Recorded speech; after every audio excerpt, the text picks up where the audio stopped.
ఈరోజు పొడుపు కథ గురించి తెలుసుకుందాం.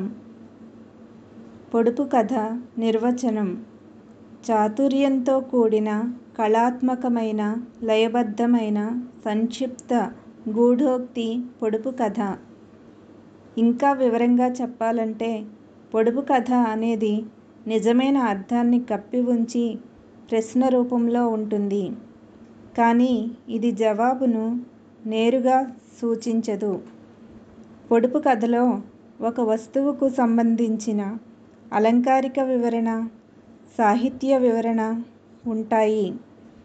అవి వినేవారిని తికమక పెట్టే విధంగా ఉంటాయి. ఉదాహరణలు: 1.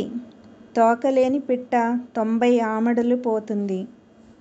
జవాబు: ఉత్తరం. 2. చిటారు కొమ్మన మిఠాయి పొట్లం. జవాబు: తేనె పట్టు. 3. చెక్కని స్తంభం చేతికందదు. చెయ్యని కుండ, పొయ్యని నీళ్లు, వెయ్యని సున్నం, తియ్యగా ఉండు. జవాబు: కొబ్బరికాయ. 4. ఆకాశంలో ఉంటుంది కానీ మేఘం కాదు. తోకతో ఉంటుంది కానీ ఎద్దు కాదు. అటు ఇటు ఎగురుతుంది కానీ పక్షి కాదు.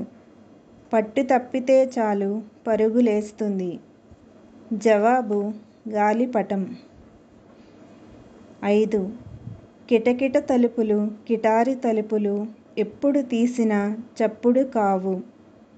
జవాబు: కనురెప్పలు. 6.